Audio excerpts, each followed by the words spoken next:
Yes, welcome back to yet another episode of Sutton Reactions, episode 29, I believe. This is episode 29, I want to say. 28 or 29? I believe it's 29. Regardless, my name is Sutton Def, your host. Appreciate y'all for coming through. If you're watching in the live chat, again, please always sound off in the live chat. I'd love to know that you're here. And if you're part of the replay gang on this one, which means you're watching after the live stream is over, please also comment down below and let me know what you thought about this episode of the show. All right, guys, it's Friday Eve. The weekend is almost upon us. It is Super Bowl weekend. It's going to be a great weekend, guys. Real quick housekeeping thing. PRP tonight, Purple Rain podcast. Some of you guys are actually watching on that channel right now. PRP is going to be live at 6:30 p.m. Eastern Standard Time tonight, where we will be giving away a free Lamar Jackson jersey at the end of the episode. So if that sounds good to you and you want to potentially win a free Lamar Jackson jersey, color of your choosing, make sure you go and subscribe and also join our channel membership. That will automatically qualify you to be in the running to win that free Lamar Jackson jersey. But again, guys, Super Bowl weekend, I cannot wait. I mean, Patriots versus Seahawks, again, a rematch of 2015. I'm excited as hell for it. It seems like both teams are going to be relatively healthy. I know Drake May was dealing with a shoulder. Apparently, he has quote unquote turned a corner, so he should be good to go. Sam Darnold, of course, was dealing with that oblique injury as well. So we'll see if that affects him at all. I did hear today that Nick Eamon-Wari, the rookie safety for the Seattle Seahawks, was dealing with an injury, and he's kind of questionable right now. Hopefully he does play because he's a big part of what the Seahawks do on defense and how Mike McDonald uses him very similarly to how he utilized Kyle Hamilton in Baltimore for our Ravens. But before we get into anything else, let me see who's here in the live chat already. Let me see. Taurus is in the chat. Says whoever gifted memberships on PRP, you are appreciated. Yes, sir. Yes, sir. Yes, sir. Of course, man. And make sure you tune in, man. Make sure you tune in. Let me see. Thank goodness you're live in a few seconds. So tired of the drive-through, aka the Vault. Ignore the comment. I can't ignore the comment, man. I can't ignore the comment. That's actually pretty funny.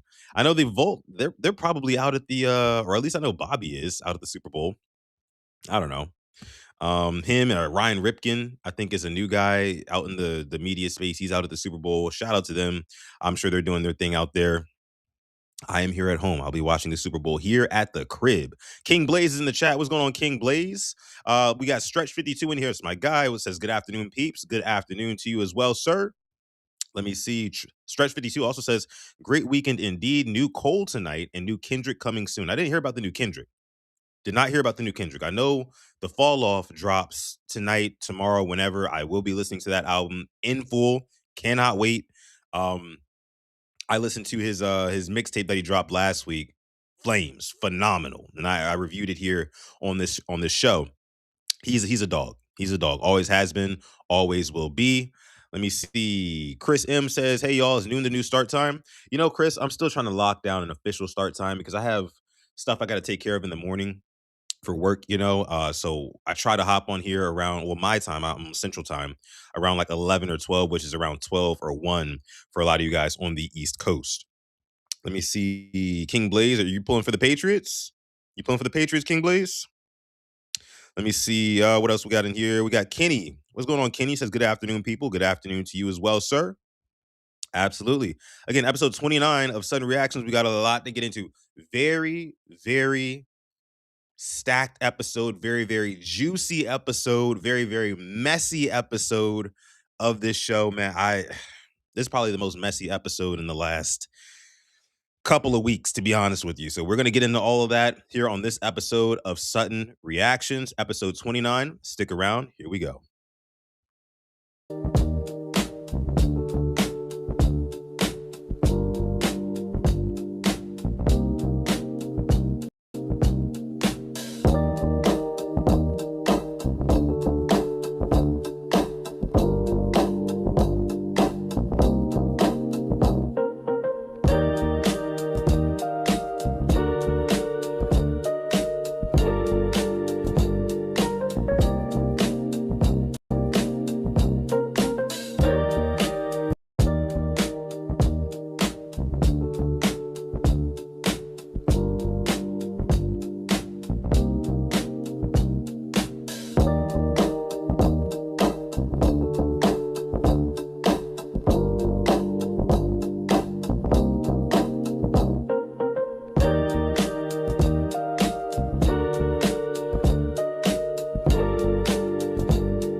All right, all right, all right. Like I said, episode 29 of Sudden Reactions. Again, thank y'all for coming through to this one. We got a jam-packed episode, like I said.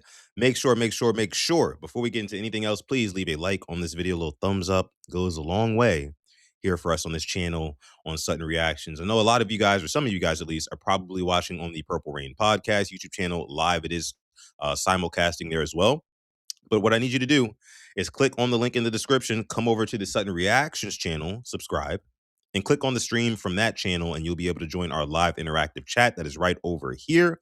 You know, we do a lot of interactive stuff here on this show, like our liminal horror games. We got a good one today. We got a really good one today. I did not do so hot yesterday. I think I went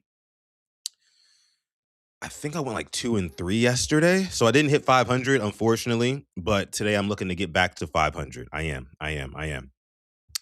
But yeah, appreciate y'all for coming through. And let's go ahead and get into our reactions, man. Let's not waste any more time.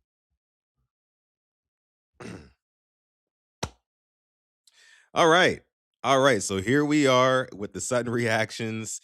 Again, this is going to be a very, very messy episode. We're going to start off with an icebreaker, a very messy topic that I saw on Twitter last night. And I wanted to get you guys' opinions on it because I was like thinking to myself, like, well, is this does this make any sense or does it not? You know, like I was really like battling with myself on this topic here. So let's go ahead and bring this up on screen. This was a little hot topic, viral topic on Twitter last night. A little bit of a hypothetical, but so be it, right? Here we go. So the topic was, is it okay for you as a father and you're not with the mother of your children anymore, is it okay for you to send the mother of your children on top of child support and all that? Is it okay for you to send that woman birthday money and gifts? Just like as extracurricular, right? So you guys can see the kind of conversation right here. A big yikes, like Tora says. So this is between a man and I guess his current girlfriend, which the title for her in his phone is current situation. So we're already starting off with a red flag here. So the current girlfriend or the current situation says, so why is your baby mama on Instagram shouting you out for sending her money and booking her a spa day? And he replies and says, because it was her birthday. I made sure she felt appreciated. And she responds, she says, appreciated? You sent her $500 and a spa day. Who does that for an ex? And he says, no, that's not just an ex. That's the mother of my child. She deserves that. Which she responds again, she says, so where do I fit in then? No man should be spoiling his baby moms while in a relationship. And he says, nah. What's out of line is thinking I'm going to treat the mother of my kid like less than the queen she is. That's family forever. You talk about toxicity. You talk about, whoo, boy, I had to when I first saw this, I had to take a deep breath. I was like, damn. And y'all know I don't have kids, but this hit home for me. This hit different. I was like, wait a minute. Is bro making a point here? Is he making a point, or like is he in the wrong or is she in the wrong? Cause I'm like, you feel me? To me, I came to this conclusion. To me, what this tells me, if you're supporting, the mother of your child with, monthly child support checks and whatnot, which I'm gonna assume that he is, and you send her on her birthday half a grand, and you also book her a spa day, and she even takes the liberty to go on Instagram and shout you out for that, tells me a couple things. Number one, you still want to be with Shawty. It tells me you want to get back with the mother of your children. Period. Because on the one hand, you didn't have strong enough feelings for her or positive enough feelings for her, because you can have strong feelings either positively or negatively. You didn't have positive enough feelings for her to stay with her despite you guys having a child together. And once you guys split, the relationship between you and your baby mother became purely contractual, right? And on top of the contractual obligation that he's most likely fulfilling, you're also going above and beyond and sending this woman gestures, performing gestures for this woman that tell her, hey, look, I still think about you. I still care about you. I know You take care of the kid. I send you money for it monthly, right? But I'm still gonna take care of you for your birthday. I still love you enough to send you half a grand and book you a spa appointment on your birthday. Insane. Insane. You don't do that for an ex. I don't care if it's the mother of your child. You just don't. And the reason why, the girlfriend here in this situation has a problem with is because most women are, especially when they're in a relationship or they're married or whatever, they are very protective over the resources of their partner, right? And any sane woman will totally understand, you send money monthly to your baby mother for to take care of your children because that is your kid, right? And you have to support the mother in making sure that she can take care of the kid. All that's cool. But when you open up your wallet and you send her extra money, you send her a bit on the top, right? And then you also again book her a spa appointment. That tells me that you probably want her back. You probably want her back. And people were online trying to justify, like, no, like, he doesn't have to treat his baby mother like shit, and like he can do this, like it's perfectly fine. Okay, you guys are just insecure or whatever. And I'm just like, nah, I ain't feeling that. I ain't feeling that. It's madness, right? Chris says in the chat, says, I would be cool if he took care of a bill or something, but the spa, my guy, no sir. No sir. And that's what I mean. Like, and then the fact that like she posted on Instagram and obviously like tags him or whatever and is saying like, oh yeah, shout out to my baby's father, he don't play about me type shit. That would probably drive this guy's current situation, quote unquote, absolutely nuts. And I agree with her. I agree with her. I totally agree. Let me see what else y'all are saying in the chat because this is crazy. Glaucoma says, fuck a red flag. That relationship is over. Definitely over. Definitely over. Only birthday y'all should be celebrating is the baby. Exactly. Exactly. And you're calling another woman a queen in the presence of your current partner. Insane. Doesn't work. But I promise you this though. I bet you this because I already know this dude who's talking to this current situation and has his baby mama. He wants to crack his baby mama again. He wants to. 100%. No doubt about it. But I guarantee you this. If this guy's baby mother had a current man who was taking care of her and she was thriving in her new relationship, there is no chance in hell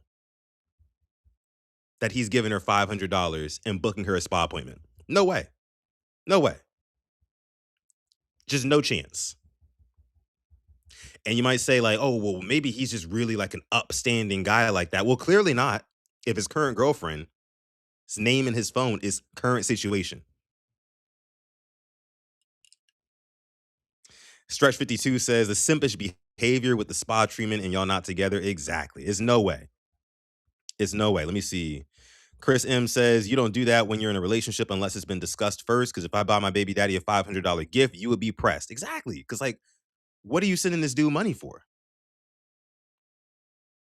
You know what I'm saying? Like, it don't add up. None of it adds up. None of it adds up. Playing games here.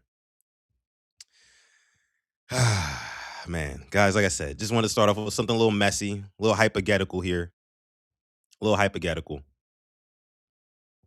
But no, it's absolutely no, it's asinine. It's asinine and not happening. Nefarious work. Oh my gosh. Oh my gosh.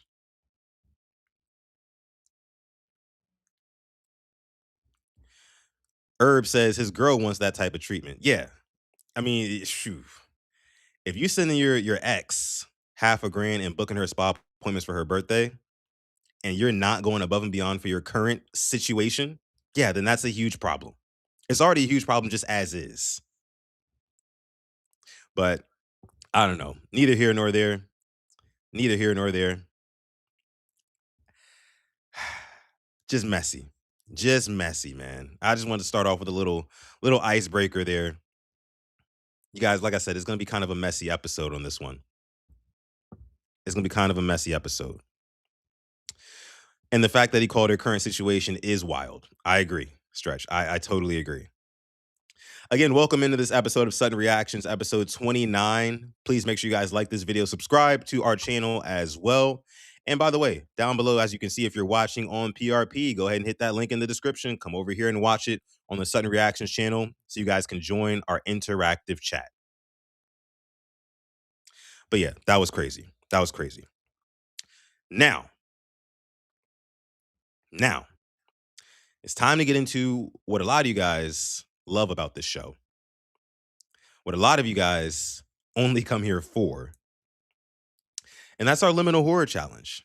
That is our liminal horror challenge. We've been doing these for the past couple of weeks. We've been having a boatload of fun with them. I'm still trying to figure out ways to improve them each and every week. But I want to give a shout out to yesterday's winner, Chris M. Chris M was yesterday's winner of the Liminal Horror Challenge. So shout out to Chris M. Again, just to kick us off, we're going to clap it up for yesterday's victory for Chris. She did a great job. I believe she went, 4-1, 5-1, something like that. She went off. She went off yesterday. She did her thing. But we're going to see who wins today. It's a brand new day, right? Your boy Sutton is locked in. Again, I'm looking to go over 500 per usual, but we're going to see. We're going to see. Ashley, good afternoon. Thank you for coming through to this episode of the show. Again, make sure y'all like this video. So let's go ahead and get into our first liminal horror challenge of the afternoon, or of the episode, rather. Pick a cave. The cave you choose will determine your fate for the next. All right. So this one is a left or right, it looks like. You're picking a cave. We getting started. We coming in hot here. You're picking a cave, left cave or the right cave. And whichever cave you pick is where you have to stay for the next 24 hours. So drop your answers in the chat. Asmodeus, what up? What up, Asmodeus? Chris still teasing me in the chat as normal. Asmodeus says he's taking the left cave. Taurus says he's taking the right cave. Glaucoma says the left cave. Zeke says the right. Kenny says the left. Herb says the right. You guys are just going back and forth. That's hilarious. Chris says the left. Glaucoma says I'm the 2025 Ravens at these games. Asmodeus says he's multitasking with a meeting. Got you. Appreciate you for coming through. Stretch says right. I'm going to start off on the right side. I'm going to start off on the right side on this one. ISO says left cave. Got you. I'm going to start off on the right side. I'm going to go right cave. I just have a feeling about this one. Let's see. 24 hours again, guys. Next 24 hours. Cave 1, Ember Home Oasis. A vast cave opening into a hidden oasis. Pathways lead to carved residences built into the cave walls. A peaceful civilization of unfamiliar creatures lives here. They farm glowing plants, collect fresh water from the pools, and share food freely with visitors. Every night, a cultural bonfire is lit at the center of the oasis. The residents gather to drink, dance, and celebrate. You're welcomed without hesitation. Nothing hostile enters the oasis. Yo, I don't know what it is, bro. I am so garbage at these games, dog. I'm so garbage, man. Right is about to be cooked. Because this shit sound, again, this looks like freaking Lord of the Rings or something like that, but like a super safe version of it. Looking like an L already. What up, Void? Team left, y'all might be want to know. You might be want to know, team left. Let's see what right door has. As long as you remain here, or the right cave. You're safe. Cave 2, the Watcher's Silence. Yep. A narrow cave where all sound is absorbed. No echoes, no footsteps, no dripping water. The only things you can hear are your own breathing and your own... And see, I don't like tight spaces. I'm very claustrophobic, so just the idea of this already is an L to me. Voice. The cave is filled with stone sculptures. They move when you're not looking and freeze instantly when exposed to light. You will never hear them approach. There is no food here. Water collects in shallow, perfectly still pools. Look away too long, and the sculptures will be closer than before. Bro. Already starting off bad. 0-1. 0-1 for your boy Sutton. 0-1 for your boy Sutton. Already. We already starting off bad, fam.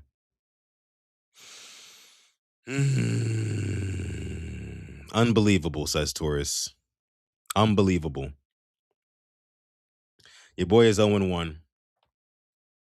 And you know, like, why can't I ever just get off to like a fast start? I think last week I got off to like a 2-0 or a 3-0 start. This week, I've been consistently losing in rounds 1 and 2, like 1 through 3. It's been really, really bad for your boy. But shout out to you if you're 1-0. If you're 1-0, you're undefeated already. Shout out to you.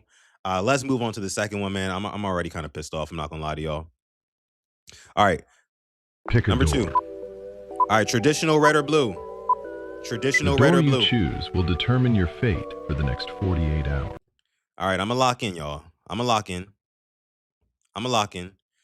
Go ahead and put y'all answers in the chat. Red or blue door. Red or blue door. Red or blue door. If you're watching the replay, put it down below in the comments. Be truthful as always. I am going to go with the red door on this one. I'm gonna switch it up early. I'm gonna go with the red door. I'm gonna go with the red door on this one. Chris is going with blue. Zeke is going with blue. Herb is going with blue. Kenny's going with blue. I feel like y'all are all just gonna go with blue, just out of spite, just to spite me, right? Because that's how y'all do. ISO says blue. Stretch says red. Taurus says red. Okay. Glaucoma says I'm bad luck. Maybe I am, dog. I don't know. Ashley says blue. I'm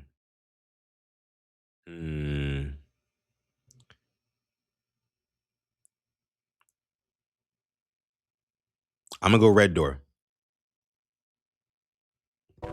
Door 1, the Hungry Terrace. The A Hungry colorful Terrace. garden with many Okay. different types of plants. The sky is fake, as blue walls and ceilings surround each area. Not here. bad so There far. is no food here. No Do not food? eat the plants. Despite looking normal, the plants here contain a dangerous virus. Extended exposure to these plants leads to your limbs and appendages lengthening beyond your control. Failure to avoid this will turn you into one of the mutated creatures that roams this place. Even if you're lucky, you will not leave this place looking the same way you arrived. Bruh. Bro, I really don't understand, dog. Day after day, seems like I push against the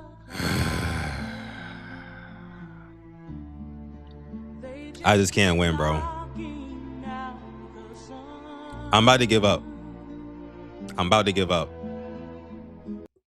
Y'all don't understand it yet. Y'all don't know yet, but I'm finna give up. I'm finna stop playing these games. I'm finna stop playing these games and just let y'all play, and then I'm gonna just be a judge. Because clearly this shit ain't for me. Blue door, what y'all got?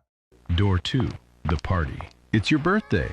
There's balloons everywhere. Oh, wow. It's your tables freaking set up birthday. for everyone. All your friends are here. They brought games with secret prizes just for you. There's even pizza and root beer for you to enjoy. Cake is going to be served soon, so just sit patiently and wait. Don't leave. Everyone has a big surprise for you at the end of the 48 hours. Dog.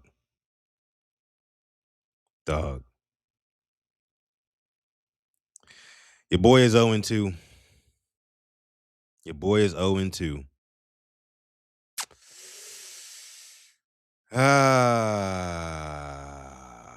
Fam.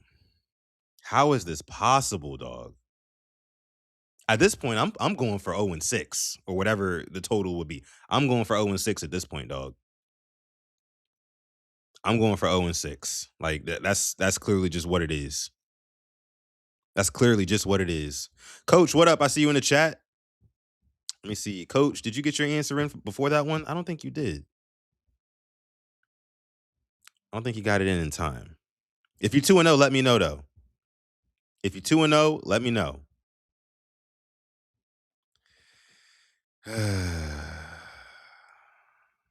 Golly, dog. I can't win, bro. Coach says stop snitching. You ain't get yours in time. You ain't get yours in time, coach. But you're here. You're here though. We still got plenty more to play. We still got plenty more to play. So you're right on time for real. Damn, and coach does always choose blue anyway, but you got to be in here first though. You got to sound off. I got to know you in here. But 2-0 for glaucoma, 2-0 for ISO. Who else is 2-0? Who else is 2-0? Let me see. I think Ashley is also 2-0. So we got 3 people who are 2-0 so far. Clap it up for them. Not easy to do. Not easy to do. My guy Torres said, "Hey, we LeBron, we coming back. We coming back." You know what? You just inspired me. Kenny is also 2-0. Chris is 2-0. Shout out to y'all as well. Big ups to y'all again. Not easy to do. All right. We got to mount a comeback here, y'all. All right. I mean, this is like per usual for your boy, right? I normally have to mount some sort of comeback, but we're going to see. Let's see. Challenge number 3. Y'all ready? Let's go. Pick a door. The door you choose will determine your fate for the next 48 hours. Where we going? Red door, blue door. Red door, blue door. Next 48 hours. Next 48 hours. My camera just went black. I'm going to switch my camera back. 1 second.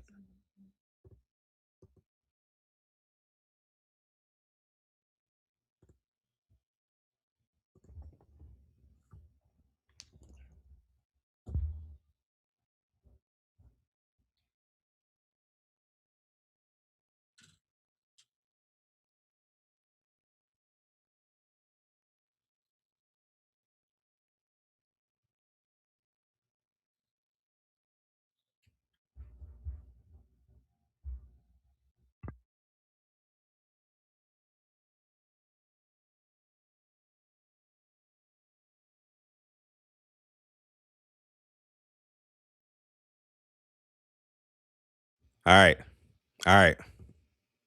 Where y'all going with it? Let me see. Let me read the chat. Well, you know, before I read the chat, let me pick where I'm going. I'm gonna go with the red door. I feel like they want us to pick the red door, or they're trying to prevent us from picking the red door because all the arrows and shit. I'm gonna go with the red door though. Let me see where y'all going.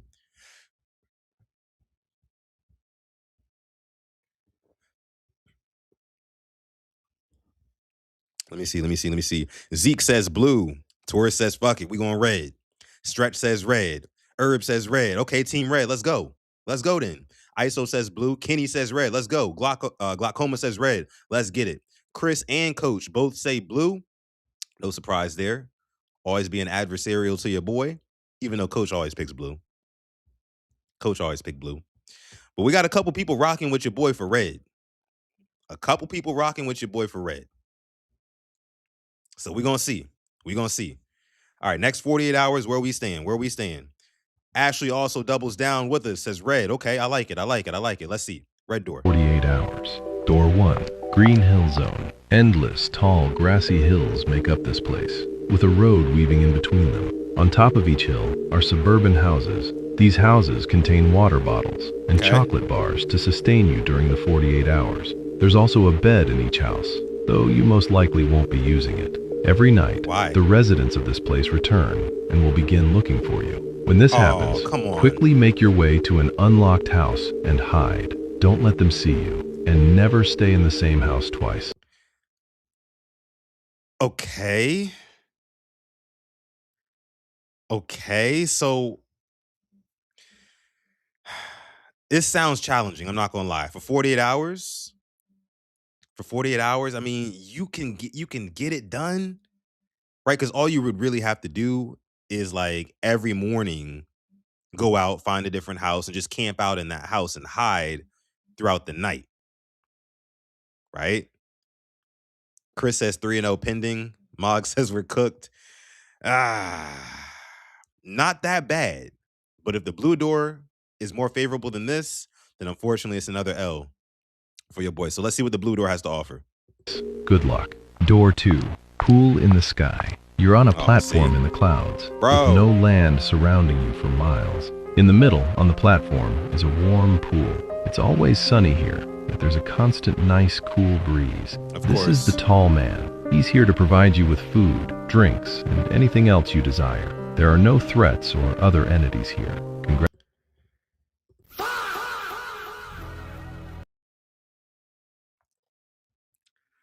Oh and 3. This shit is actually worse than I thought it was, honestly. Like I'm being so dead ass with y'all right now. This is actually worse than I thought it was. Like, y'all, I don't think y'all understand. I spend a lot of time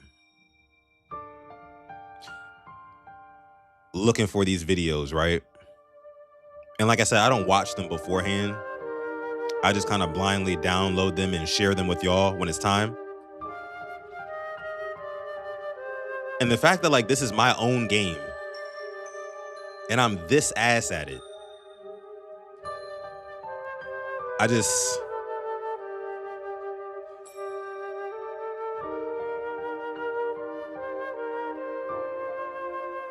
know what to say, y'all.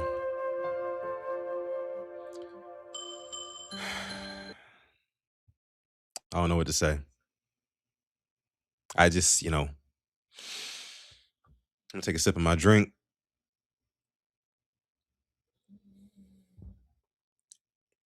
Don't worry, it's not alcohol, y'all. Don't worry, y'all. It's not alcohol. It's a bloom pop, whatever these things are called. But I wish I had a drink right now because I need some libations after starting off 0 and 3. But unfortunately, no drinking for me this month. Taking a little break. So got to deal with the sobering reality of me just being ass at the game. 0 and 3. I still have a chance with the bonus round to get to over 500.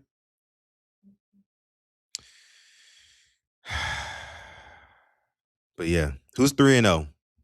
I know somebody got to be 3 and 0 in the chat. Stretch is 0 and 3 with me. Taurus, I believe, is also 0 and 3 with me. Chris is 3 and 0. Chris is like 8 and 1, dating back to yesterday. I don't understand, Chris. I don't understand. Again, we might got to hit the casino together. Send me a parlay, something. ISO 3 and 0.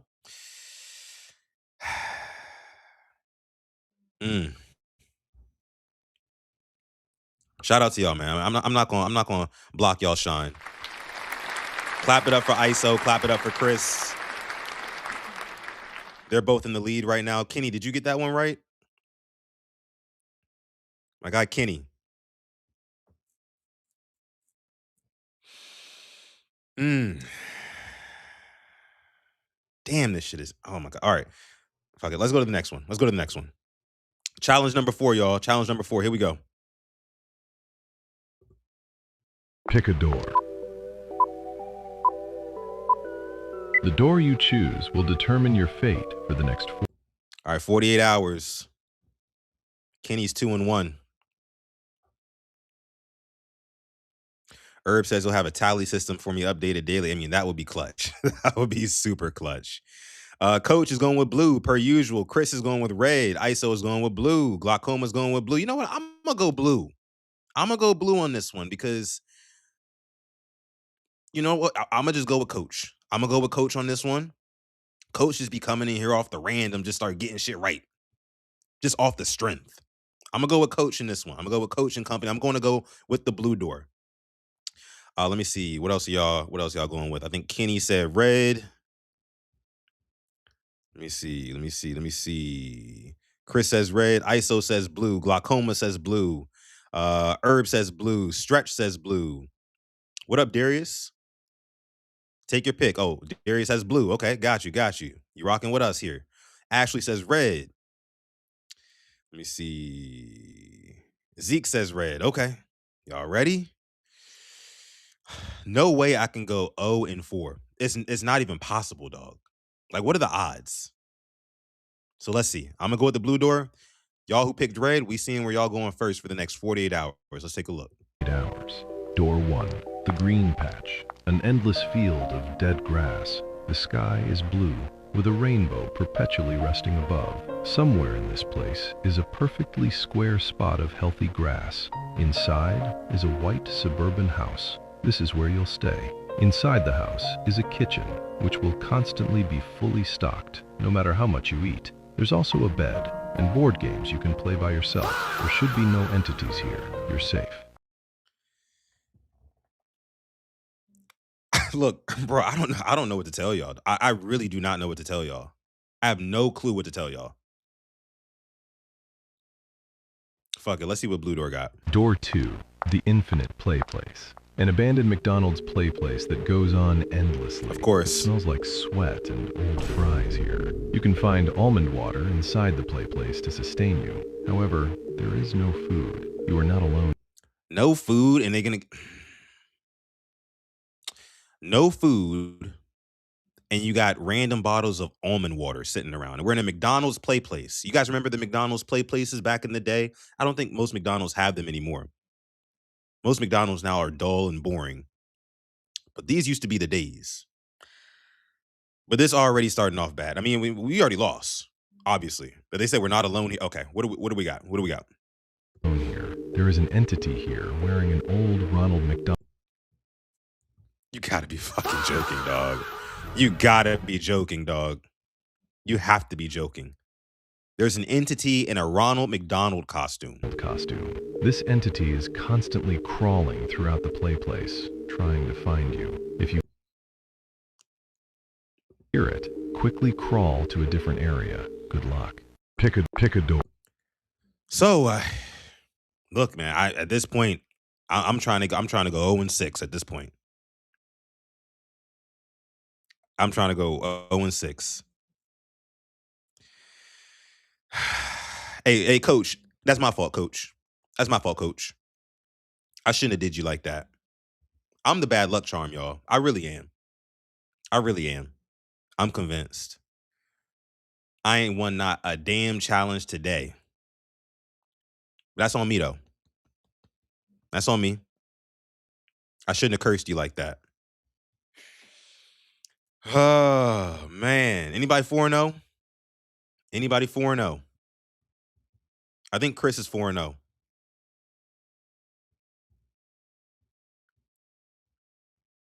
Ashley 3-1.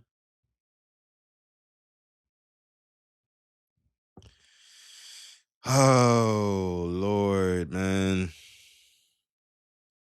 Mog says Ronald McDonald finna hit y'all with the Street Fighter 2 Turbo. Yeah, bro, he probably fucking us up. I'm not gonna lie to you. You know, these entities, they all got like supernatural strength and speed and shit like that. Stretch is 0-4 with me. Okay, I'm not alone then. I'm not alone. All good. All good. I think Taurus is also 0-4 right there with me.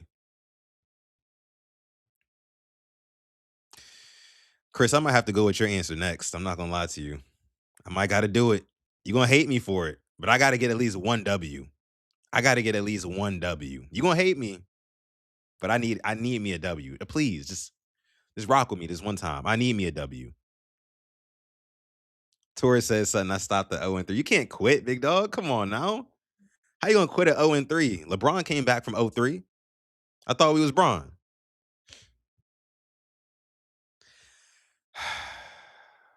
But 0-4, you can't come back from that. We can't go over 500 now. We're mathematically eliminated from the playoffs. Glaucoma's 2-2.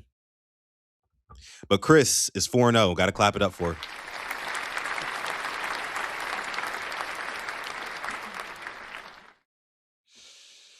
All right. Let's move on. I feel like Bronny James too, bro. I do. All right, we got one more door challenge, and then we got the bonus round, which is worth 2 wins if you win it. All right, let's see. Number five. Pick a tunnel. Okay, so we're picking tunnels on this one. Left tunnel or right tunnel? Ain't no red or blue door this time. It's left tunnel or right tunnel. Take your pick. Let's see how long we stay here, though. tunnel you choose will determine your fate for the next 24 hours. Okay. 24 hours ain't bad. 24 hours ain't bad. Before I look at y'all picks, let me make my pick. I'm not gonna cheat. I'm not gonna go with Chris's pick. That's the cheap way out.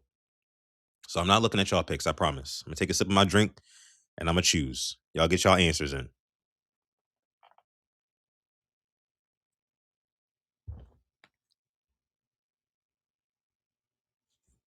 I promise, no cheating. I gotta think. I gotta think a little extra long for this one. I can't go winless today. I can't go winless. I don't think I've ever gone winless. Um,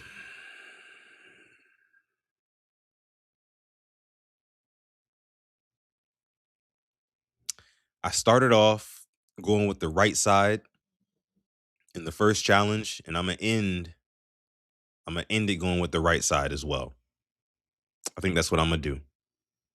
I'm gonna go with the right tunnel on this one. If you pick the right tunnel, I'm sorry. We probably finna take a L. We probably finna die. But let's see who picked the right tunnel. Let me see. ISO says left. Chris says right. Okay. Coach says right. I'm feeling good about this one. I got some winners on my side. Zeke says right. Herb says left. Glaucoma says left. Taurus says left. Taurus with the exhausted face emoji. That's hilarious. Stretch says right. Kenny says right. Darius says right. Mog says gotta go right, y'all. Let me see. Mog says all good. All the good sides been left so far. Have they? I don't think so. Kenny says go left. Nah, I'm going right. I'm picking the right side. Ashley says right. All right. Here we go. Right door. And Slender Man is actually pointing towards the right door. I feel like, they're trying to tell us something here. Here we go. Right door.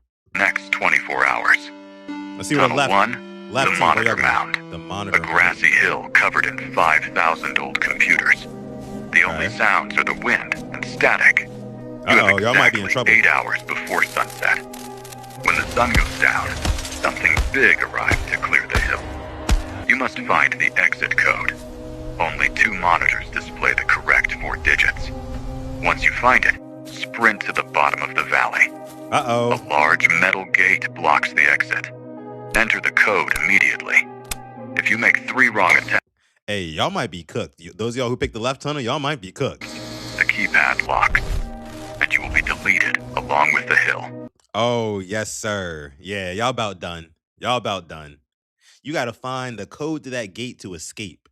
And there's like millions of computers, and the code is only on 2 of these computers. If time runs out, this big computer monster entity, whatever looking thing, deletes you.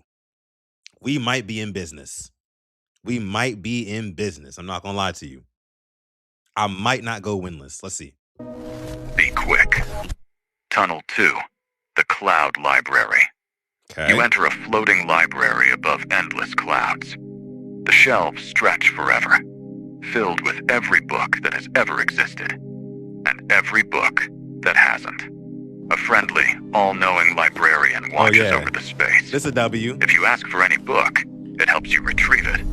It takes care of you, serving meals and drinks.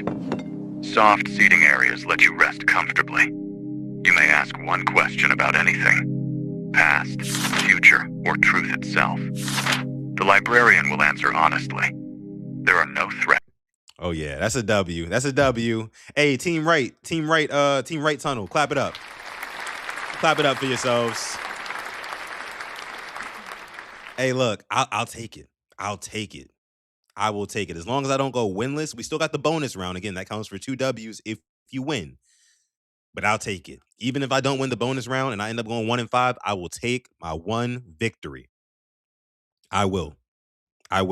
Can't go over 500, but is what it is. You know what I'm saying? But damn, that means Chris is 5-0. Chris is, on a fast track to win this. Is anybody 4-1 in here? Anybody 4-1? Zeke is 4-1. Kenny is 4-1. Okay, so it's not over yet. Chris. Zeke and Kenny are still on your heels. So it's really going to come down to this bonus round for y'all 3. It's finna get real interesting on this next one. Again, if you win the bonus round, it counts for 2 wins on your record. If you lose, it still only counts for 1 loss. So, Chris, if you lose this bonus round and you go 5-1, and either Zeke or Kenny wins this bonus round, they will overtake you for the number 1 spot. It's finna get real interesting. It's finna get real interesting. Ooh, this is good. I'm not in the running no more. I'm gonna still participate, but and Ashley also. Ashley's in the running too. Oh, this is about to get real interesting. I cannot wait. I can't wait. This last round is gonna be cinema. Cinema. Let's see who gets first place today. Yesterday, Chris got first place. Let's see who gets it today. We got one last round, the bonus round. As you guys know, it is a hide and pray. Let's see. Let's see. Hide and pray. All right. Y'all know the drill. Y'all know the drill. First place is on the line. Pick your number. Throw it in the chat. I'll let y'all go ahead and put your numbers in there. And then I'll let y'all know mine.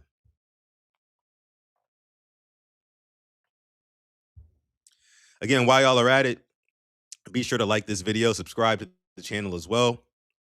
And also be sure to tune into PRP tonight, especially if you are a member on our channel, because you will be entered for a chance to win a free Lamar Jackson jersey, color of your choosing. Of course, courtesy of the Purple Rain podcast. Drop your numbers in the chat, y'all. I think I'm going to go with, let me see. 1 has got to be cooked, right? 1 has got to be like, just like, what the fuck? Like, you right there.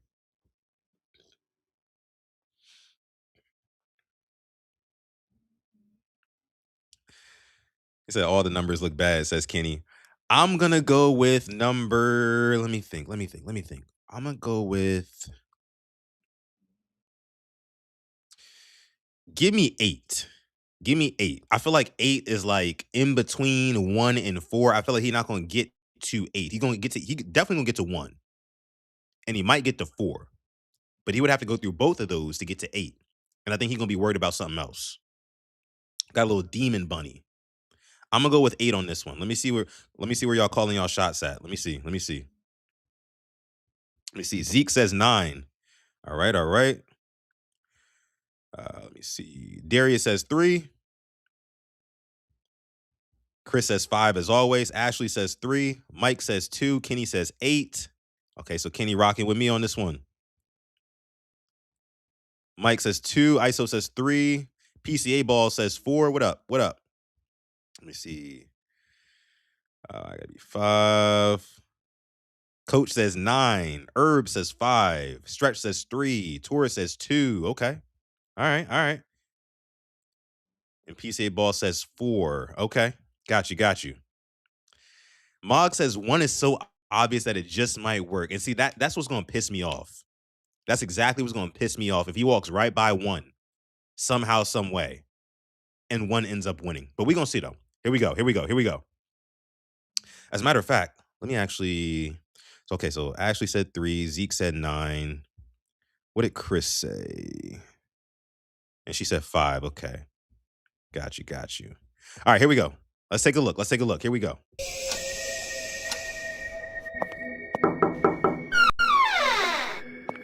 One got to be cooked. Come on, why you go right by 1? That don't make no sense. All right, we far away from 8, so I'm good. 10 cooked.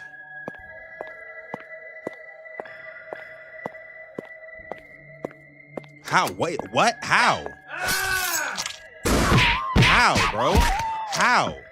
Literally, how? Is 1 like under the bed or something? Oh, see, 1, you're cooked now. Yep, you was under the bed. Thought you was slick. I'm just glad 1 died. Oh, 5 might be straight. 9, you up out of here. 3 tried to run away. You up out of here. Uh-oh. 6. Uh-oh. Oh, 2. 2 done shit himself. 5 and 6. 5 and 6 are the winners, man. 5 and 6 are the winners of this one. I believe Chris picked 5. right? Kenny and Zeke. Kenny picked 8. Let me see what Zeke picked. What does Zeke pick? Let me see. Zeke picked 9. So that means Chris is the winner. Chris went undefeated today. I do not understand that. I don't. She went 7-0, right? Which means she's like, what, 15-1 in the last 2 days? That's crazy. Chris, shout out to you. Round of applause. Round of applause. That's insanely impressive. I do not know how you do it, Chris, but I do know you need to get on the roulette tables. You got to get on a roulette table or something. You might not gamble, but you might need to start. Damn, that is crazy. I still don't understand how she did that. That is insane, yo. But Chris is a back-to-back winner, though. A back-to-back winner. I mean, not only did she go 7-0 today and what, 6-1 yesterday or something like that, but literally going back-to-back days as the first place winner. Insane. So shout out to Chris M for that one. She's the champ right now. Chris M says, I heavily gamble. Well, you must be winning something. You must be pretty damn profitable if you this lucky. I don't get it, but shout out to you. Shout out to you. Of course, we still got tomorrow's games. As well. And let me put this on the screen. Yes. Yes, man, with the trophies. Yep. That's a ring. We got to start keeping track of rings. She won a ring today. You know, your boy Sutton has never won a ring. It's all good, though. It's all good. Eventually, I'm going to win one. I'm going to win me one. One of these days. May not have been today, but one of these days, I'm going to win me one. But yeah, shout out to Chris. Shout out to everybody for participating in this game. Let me see. We had Kenny who went 4-2. Shout out to Kenny with the 4-2. I believe we also had Ashley who got the last one wrong, who ended up 4-2 as well. And then Zeke. So shout out to the runners up as well as clap it up for them.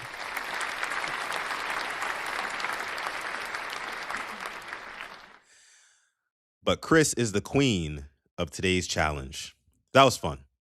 Not for me, but, you know, overall, that was fun. That was a good time. But all right, y'all. That's the end of the liminal challenge. That's the end of the liminal challenge for the day. Again, we will be back with that tomorrow. Hopefully your boy can bounce back. But, hey, it really don't look like it. It seems like I'm like perpetually ass at the liminal horror challenge. Perpetually ass, you know. But again, I definitely want to start keeping tally. Of, you know, who wins and who loses these things so we can keep track as we go along. Okay. So what we're going to do, we're going to take a little break. I'm going to take a little break here for a second. What I'm going to do is I'm going to put some music up. I'll put some music up on the screen. Okay. And I am going to step away for a minute or two. You guys make sure you stick around. Okay. And this song here is a song that actually I made. It's my song that I made about 5 years ago. It is called Elusive by Sutton Def. Take a listen. Again, take a little break. We'll be right back.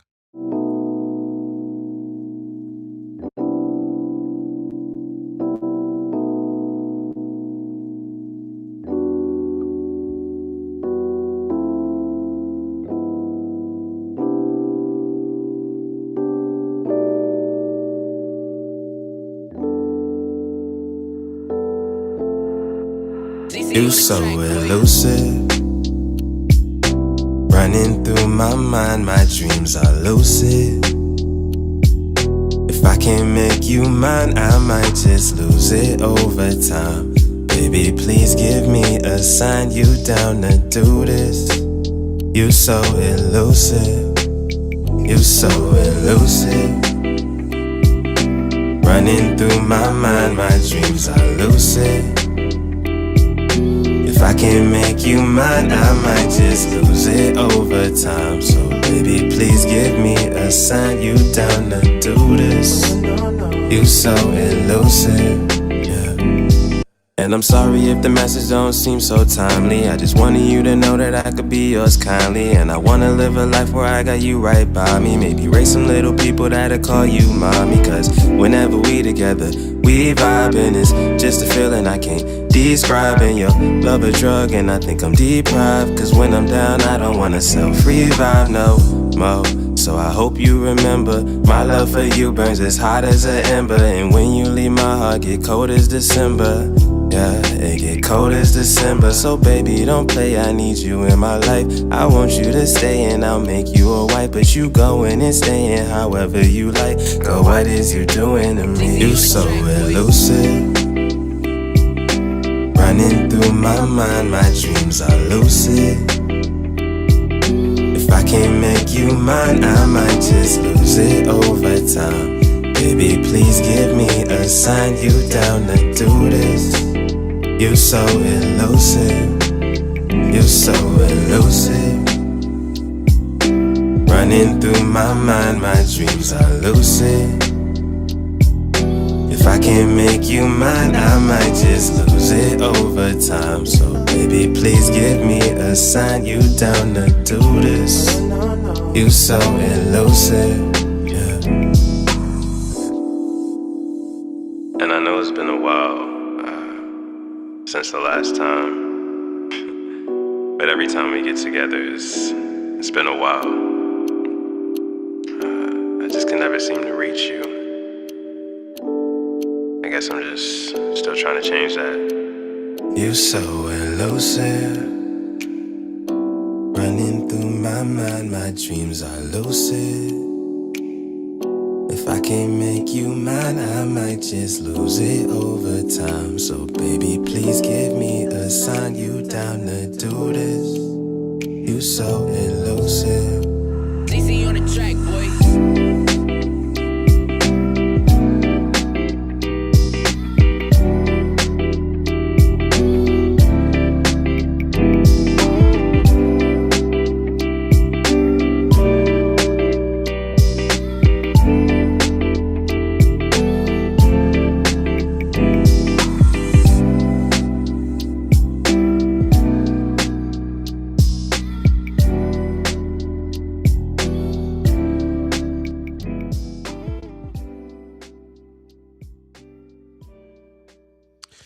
Yes, yes, yes.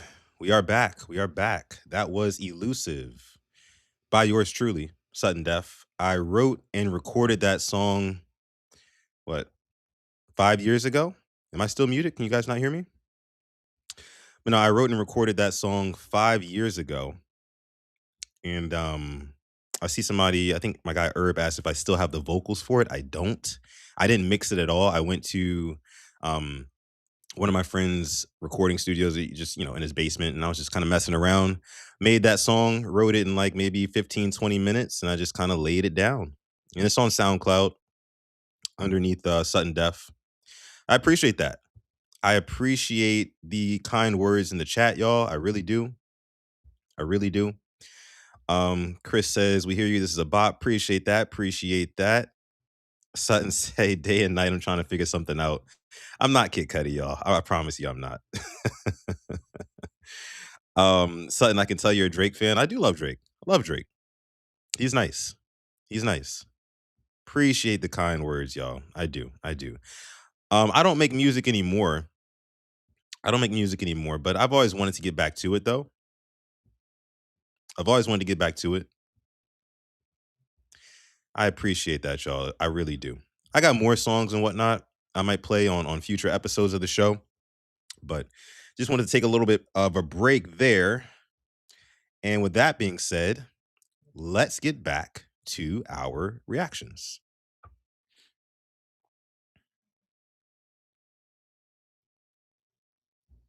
All right. Appreciate that, Ashley. Appreciate that.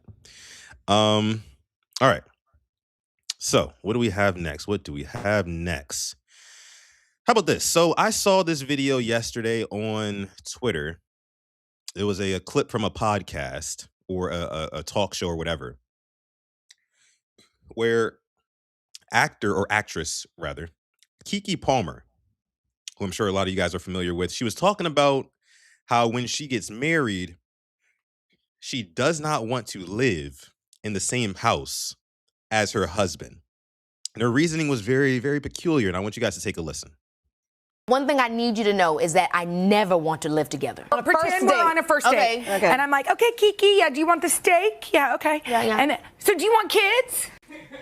I could be open, but one thing I need you to know is that I never want to live together. I like my alone time. But is that real? That's real. Oh, wait, are you speaking as Kiki? Yeah, right I'm now? speaking as She's the Kiki. I just feel like, Whoopi Goldberg said it best once. She was like, I don't want nobody in my house. Yeah. Wait, And I just feel that. time out. You're for real right Yeah, now? she's for real. Serious. So what about, marry like- even. Marry even. So You're you're married. gonna live around the corner? Two Around the houses. corner would be great. We can be in a guest house, you know what I'm saying? We can be on the same, land, but I'm over there and he's over there. Yeah. At best, separate rooms. So what about, you go to the bathroom, you have the 2 toothbrushes? Think about how fun it would be to be like, I'm going over to my man's house. Yeah. Over there. Get over keeps there. it- you know what? Keeps Right. it So fun and funny. exciting. I want to go sit on his couch. And he better clean when you're coming over, That's what too. I'm saying. You know It what? seems I will fun. say I'm laughing about it, but there are probably people watching right now who agree with you. Oh, man, I said the 2 toothbrushes, and she's like, nope.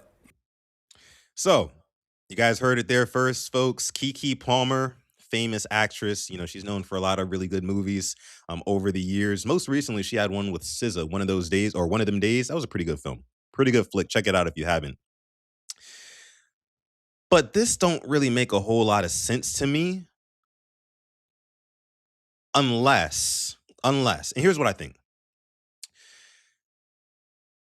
I feel like Keke Palmer might be a little bit broken. I feel like she might be a little bit traumatized from something in her past where she might have lived with a partner or something like that. And maybe, she might have been maybe abused or something like that, because it just doesn't add up to how you want to be in holy matrimony with somebody. You want to walk down the aisle with somebody, or just, I guess she's just talking about having a man. You want to have a companion, but you don't want to fall asleep and wake up next to that companion. You don't want to share the same household as your companion. Like, I don't know how she feels about kids, but it's just, again, it seems like she's a little bit traumatized. This sounds like a trauma response to me. And I've always liked Keke Palmer. She actually, fun fact, Keke Palmer actually follows me on Twitter for some strange reason. I really don't know. She followed me like years ago on Twitter, and I've never really understood why. I guess she sees a whole lot of Ravens content, though, if she stays on Twitter, because that's all I really post about. But she, again, this to me, it feels like more of a trauma response, because if you've only ever seen and dealt within healthy relationships in your life, there's no way that you have a take like this. There's no way that you, again, would not want to wake up next to your partner, would not want to, support the same home as your partner and kind of build up your, a kingdom together. She's talking about, oh yeah, I want to live in one house over here, and then I want my man to be living in a totally opposite house. It's like, what about it is making you want a partner, but not want to be with them and stay with them? It doesn't add up. It doesn't add up to me. Coach says, I know a couple that has separate houses. And how does that work out for them, Coach? Let me know. Because this is like a very interesting thing. I've never met a woman who has preferred, right, to not live in the same house as their partner. Doesn't make sense to me. Let me see. Chris says, she's just saying anything right here. I doubt she's felt like this always, because her and her BD was terrible. And see, that's exactly what I'm talking about. It's got to be a trauma response. That's just not like a natural way of thinking. Not a natural way of thinking. Let me see. Keke gets on my nerves. She might just not have a good taste in men for real. Maybe. Definitely a possibility. Says Sutton, she was trying to make you her BD. She ain't never shoot or shot or nothing like that. She just kind of like followed me out the blue. It's kind of weird, honestly. She that little kid that always wanted to be like her older siblings instead of being herself. Said, let my girl live. And Coach says they love it. The couple that he knows. And I'm just like thinking like, well, like, why not come together? Like, it just, I would want to know about people who feel like this, I would want to know about their upbringing. You know, how were you as a kid? Did you have siblings? Did you stay in the same room as a sibling?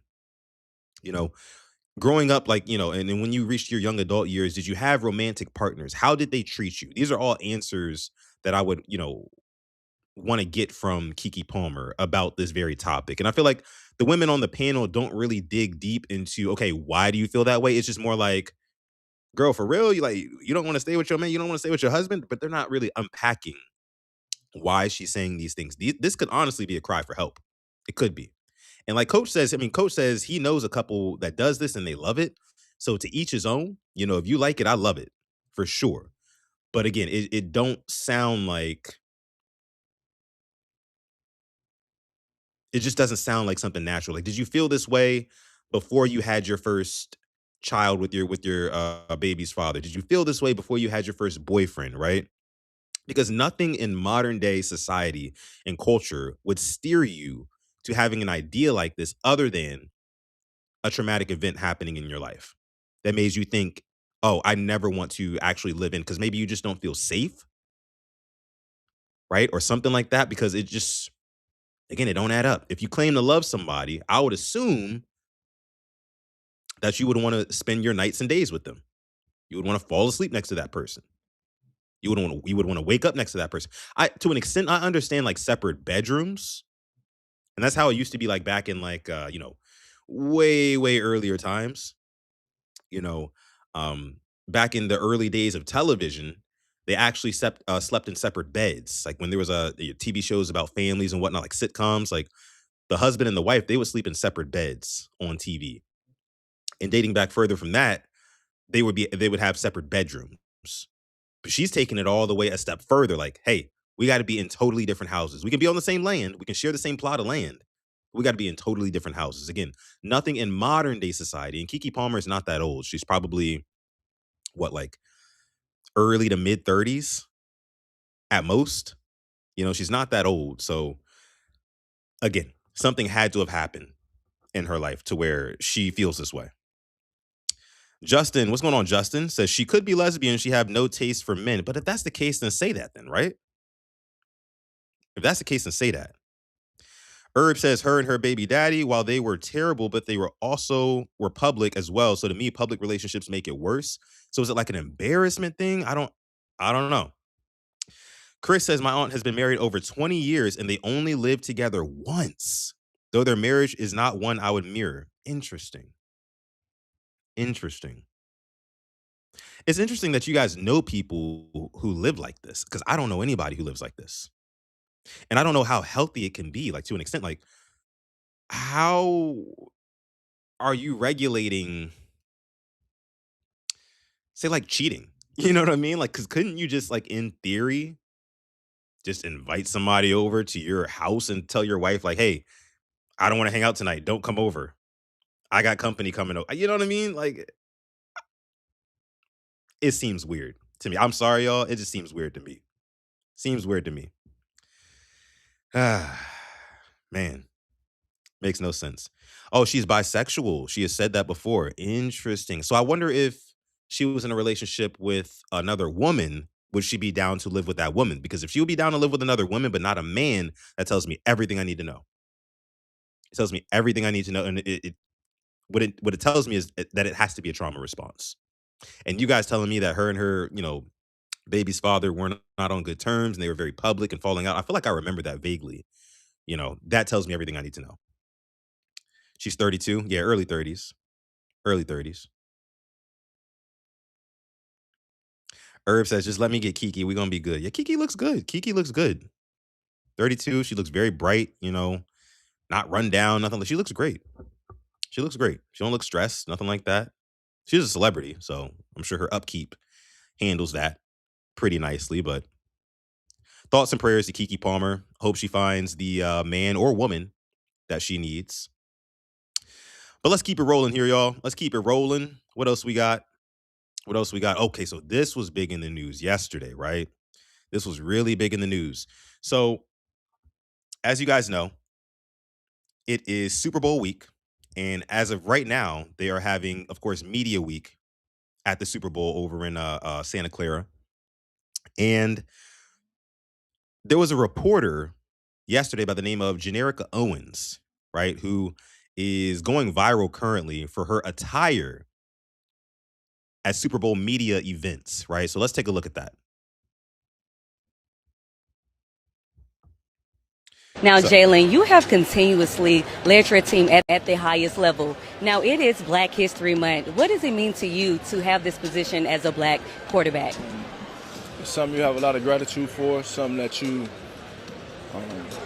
have a lot of passion for. You know what you represent, and I think that all comes from knowing what. Hey, look, Jalen Hurts so stoic about it. He don't care about none of that. Because this woman does look good. You know what I'm saying? Like, you got to give her props. She's a good-looking woman. You know, body's good, everything like that. You know what I'm saying? And Jalen Hurts is just like, yeah, I don't give a fuck about none of that. I'm Jalen Hurts. I don't even think Jalen Hurts sees beauty outside of his wife. Good guy. Come before you. So there are a lot of greats, a lot of people like me that have had opportunities and have not had opportunities that I do it for. And so I know I represent a large group of people, and I carry that with me every day. Now, there are a lot of college players that look up to you. What would you say that they need to do to be able to play the position that you play every single day? It starts with the effort, starts with the work, being clear, having a clear mindset on what you want to accomplish, and then putting in the time, the energy, the long nights, the early mornings to go out there and do it. You know, you're always going to be a product of your preparation, and sometimes you have moments where it goes So, guys, the big thing here, is that people are calling what she's wearing, especially on the left, because right here where she's interviewing Jalen, she's more covered up and things like that. She's still like naturally curvy, so you can still see, you know, her features and whatnot, which I think is really the problem that people are having. I don't think it's because you see on the left, that's what went viral. That outfit on the left went viral yesterday. And I don't think that people have as much of a problem with her attire, you know, saying it's inappropriate. There's a time and a place, and this is a work event, a professional event. Professional attire should be, you know, worn. I don't think it's as much as what she's got on here. She is showing a little side boob, but I'm not gonna lie to you. A little bit risque, you know, but I think it's okay to take fashion risks like this in settings like that. What I'll say is this. If this woman was getting ready to go and teach a first grade class in that outfit on the left, then I'd say absolutely not. Get her the hell out of here. Totally inappropriate.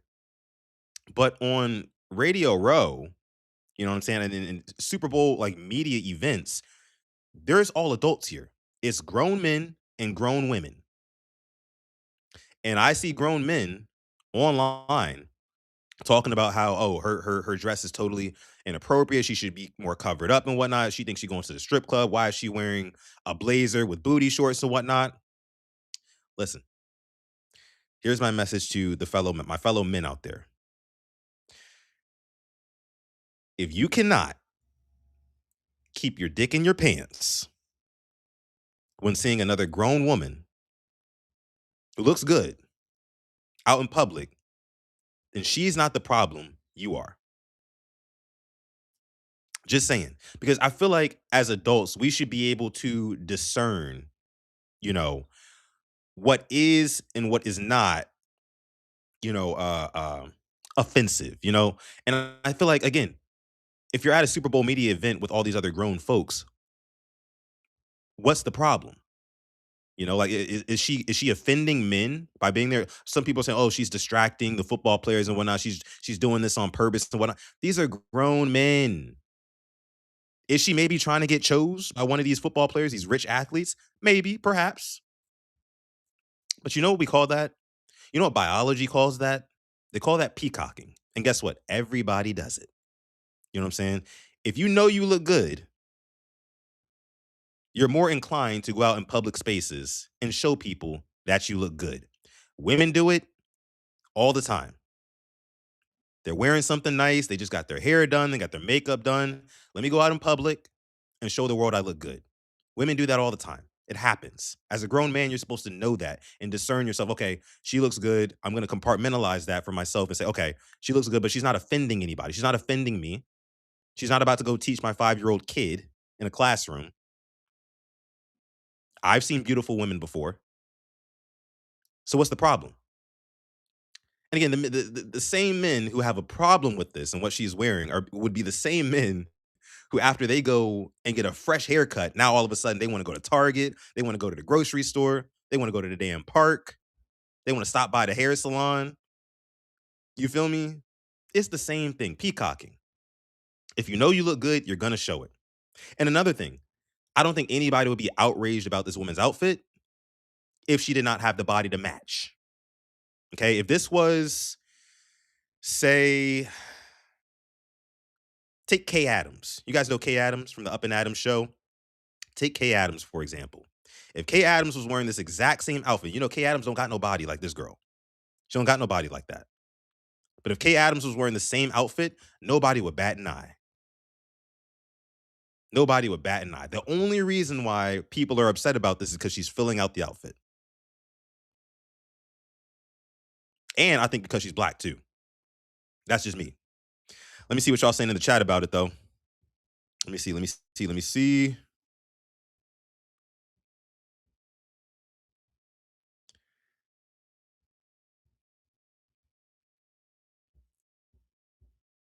But Ro can wear a blouse with his titties. I know you're not talking about Roquan Smith, Chris. I know you're not talking about Roquan Smith. Why are dudes policing women's clothing not being worn by men? Facts. Ashley says the left, I guess you're saying the left is not appropriate. The right isn't bad. You can't hide the curves. You actually can't hide the curves. She can't hide that.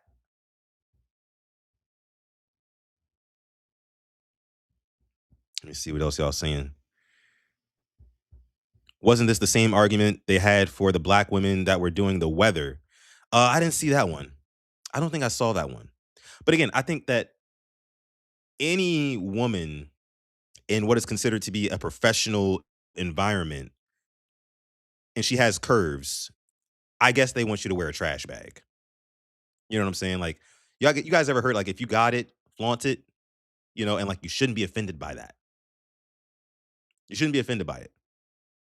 So again, I think it's just a matter of keeping your dick in your pants.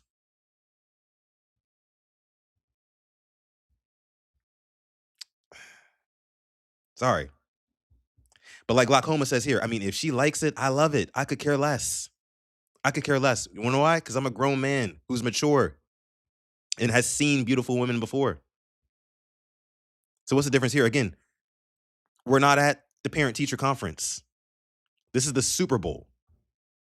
This is a media event that's covering a child's game that's going to be played on Sunday. And take child out of it. This is a media event that is covering a game that is going to be played on Sunday. Children have nothing to do with it.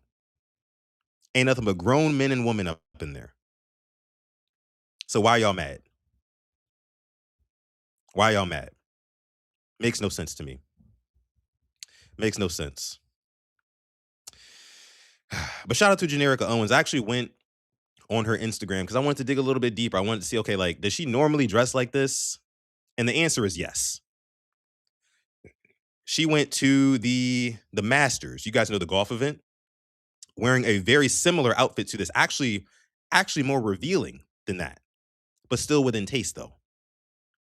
But because she's got the curves, because she got the hips and the ass, it's a problem. And as a man, you got to figure out, hey, do you like it or do you not? You feel me? Do you like it or do you not?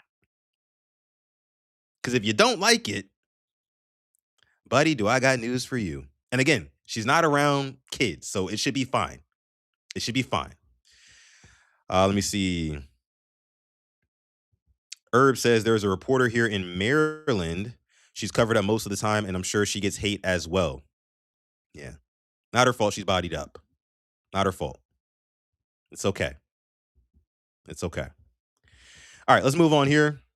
What else we got in here? What else we got? We're getting through this episode. Hour and 20 in. Having a lot of fun today. Again, make sure y'all like this video. Subscribe to the channel as well if you are enjoying the content. I appreciate you guys. Again, we're live in a couple of hours here over on the Purple Rain Podcast YouTube channel. Make sure you stay tuned for that. Me and Alex will be live later at 6:30 p.m. Eastern time. Next here was something interesting to me, and I didn't put this in the title, but you guys know the rapper Glorilla, right?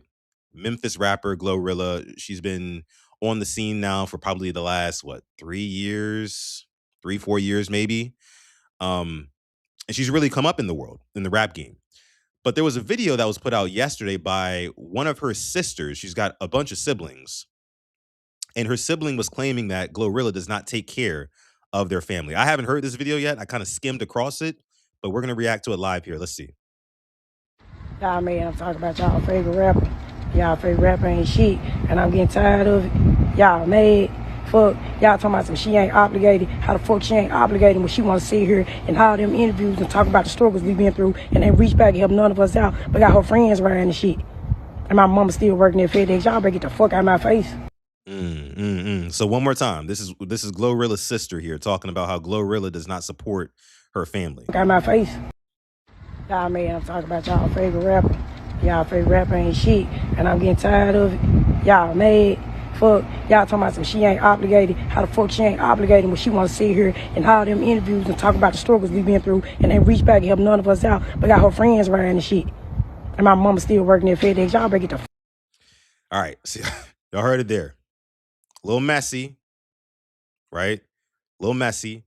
But apparently, Glorilla has I think they said 10 siblings. And one of these siblings here, her sister, is claiming that she has not given back to the family enough and that their mother is still currently employed at FedEx. So how do y'all feel about that? How do you feel about if you were rich and famous, and we don't know exactly how much money Glorilla got. I would love to know her net worth, even though that doesn't tell us how much she has liquid and cash to give away. But let me see what her net worth is. Glorilla net worth. Let me see. Let's look this up. Glorilla has a net worth of $5 million. $5 million. $5 million is a lot of money, but it ain't that much. It ain't that much, Bubba. It's not. To support 10 different siblings and her mother, I don't think Glorilla has made it that far yet. I mean, now I can understand if Glorilla never gave them a damn, not even a Christmas gift, not a birthday gift or whatever, and her sister saying oh yeah, we struggled together, and you talking about this and that, and you flexing on people and whatnot, but you're not taking care of your family. I could see then, if she totally just ghosted her family. But I have a hard time believing that that's the case. If you were in this position, what would you do? If you were worth $5 million and you had 10 siblings and a single mother who was still working at FedEx, delivering packages and whatnot,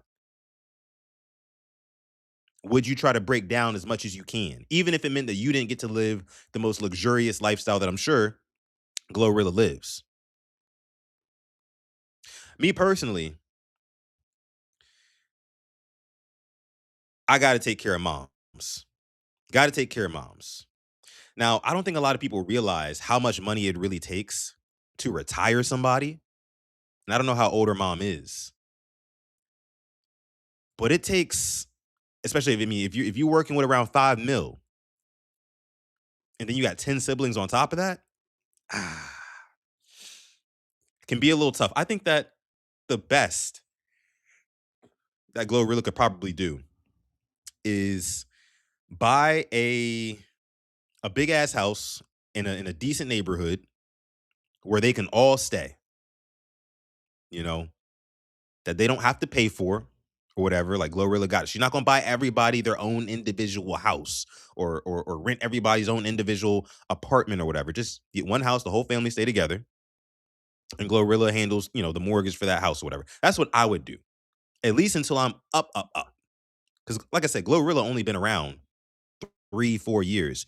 And surprise, surprise, I mean, the music industry is not all that lucrative. It's not. It's not. It's not what it used to be. The music industry where, people were selling all sorts of albums, like physical CDs. People were selling all sorts of merch. You know what I mean?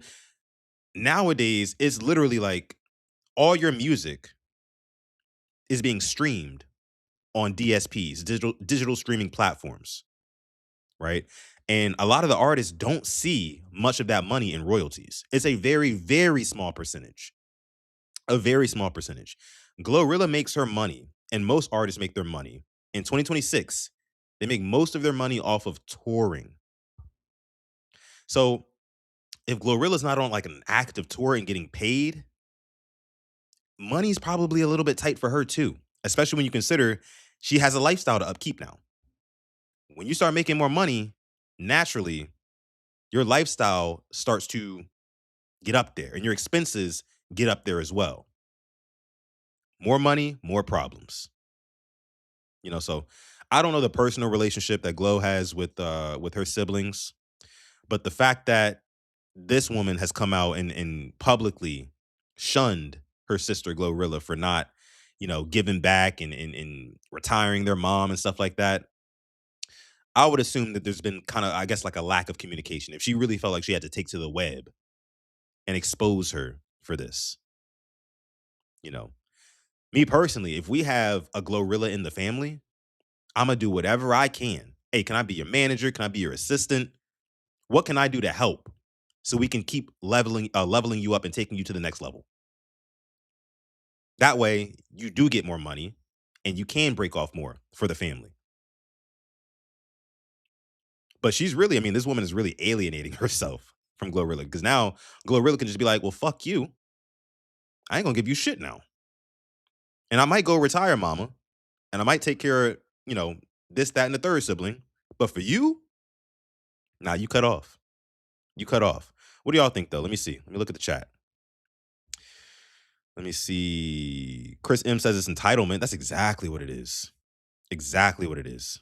Get a damn job. Herb says family matters are personal and private. Never let that shit out. That's what I'm saying. Stretch 52 says she's not responsible for them, and we don't know if she has helped them and they just blew through the money. That's another thing. That's another thing. Chris M says, didn't they say the 3 younger siblings live with her? I didn't know that part. Didn't know that part. If that's the case, I guess this is not one of the siblings, right? This is not one of the siblings. This must be one of the siblings still, down bad, living in a bad Memphis neighborhood. That's what it's given right here. Torres says, moms don't live forever, man. We got to take care of Dukes. I agree with that. Then you said she bought the dad a car, but there's no gas in it. Y'all don't have gas money. It's like, yeah, like, I get it. Like, it's probably easy to assume that with the amount of like popularity and notoriety that Glorilla has in the rap game, that she just has an endless bankroll. But again, guys, that's not how it works. People have a huge misconceptions about how people make money in the music industry. Like I just said, artists nowadays make most of their money off of touring, but when they tour, they have to break down a lot of that money that they make for production costs, travel, all of the staff. It's a lot of money. So her take home, I don't know exactly what her take home is, but probably not enough to support 10 siblings and her parents. Probably not enough. Lil said that's like Zay Flowers for Zay Flowers got a bunch of siblings too. Shout out to Zay Flowers. I know he had I think just buried his grandmother, I want to say. Condolences to Zay Flowers and his family for that. G Wiz, what's going on? G Wiz says her mother should not be working.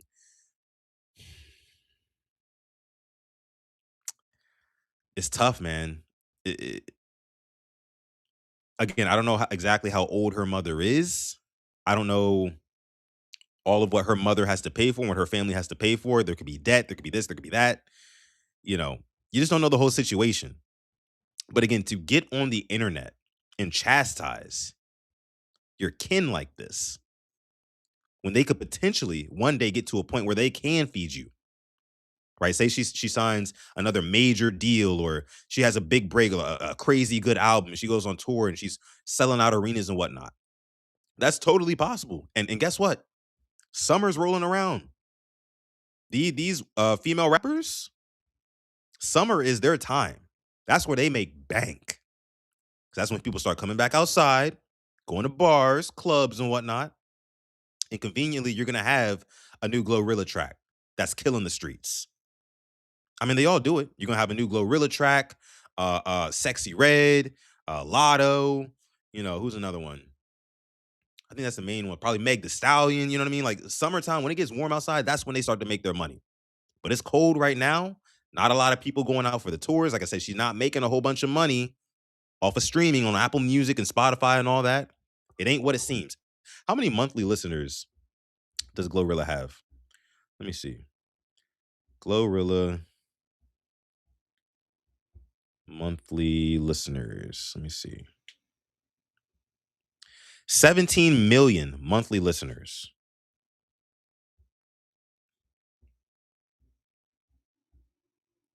I wonder what that converts to. Convert it to.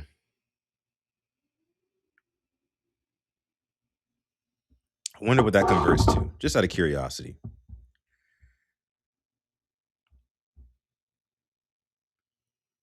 Artists with 1 million monthly listeners typically generate 3 to 5. Okay. Got you. 17. She's probably bringing in around 5 figures a month, which again ain't bad. It ain't bad. But when you consider, again, everything that she has to pay for in order to actually live this music lifestyle, this artist lifestyle, that money gets drained quickly, quick, fast, and in a hurry. And people in the industry know exactly how much she's making, so they know exactly how much to charge her. It's nasty. And I feel like her family doesn't understand that. Chris M says they were quiet till she got with Brandon Ingram. They probably wanted some floor seats too. I forgot she's with Brandon Ingram. Isn't she pregnant? Ain't she pregnant too? With Brandon Ingram's kid? Because if that's the case, that makes this even nastier. Your sister is pregnant, about to have a child with an NBA star. You know her money's about to go up. Her money is about to go up. And you low-key disqualifying yourself from it right now. By the way, Brandon Ingram from the same hometown that half of my family is from. I actually saw Brandon Ingram play in his final high school game. Very, very good basketball player. Very good. Glaucoma says 5 million net worth is not enough to retire your mom. Her living expenses are probably massive, and she's probably forking out 50% on taxes. Boom. Bingo. Bingo. Herb says, you would think that a song getting streamed 100 times will get you $100, but in order to make $1 million on streaming, it takes a lot to get to that point. Exactly. Herbs also says, especially in streaming, your favorite artist gets paid cents on the dollar and they still get cheated financially. Yeah. They just don't get it. They just don't get like how much it takes to be an artist, how much it costs to be an artist. It ain't cheap. Newsflash, it ain't cheap. Okay. All right.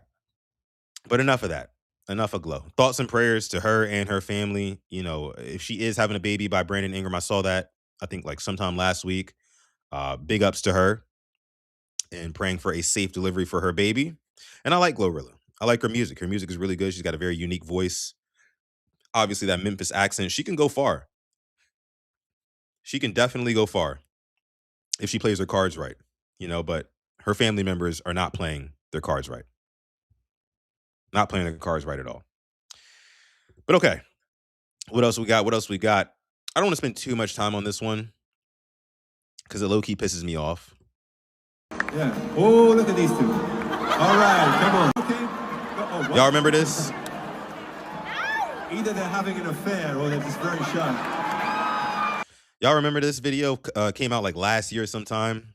You had the CEO of some company and then one of the women that worked underneath him. They were caught at a Coldplay concert. You know, when they were both in relationships or marriages and stuff like that. You guys remember that? It was a whole nasty thing, right? And I found out yesterday that apparently this woman who got caught in this infidelity with this man, apparently she is hosting a conference. She's going to be a keynote speaker at an event in DC, and she's charging $875 per ticket. It says here, Kristen Cabot is her name, and her then boss, astronomer CEO Andy Brown, went viral last July at a Coldplay concert. She is now set to be a keynote speaker at PR Week's Crisis Comms conference in Washington, D.C. in April. The event is called Kristen Cabot, Taking Back the Narrative, and tickets cost $875 per person, according to the website. Now, the thing that pisses me off about this is that infidelity and, adultery, whatever you want to call it, cheating,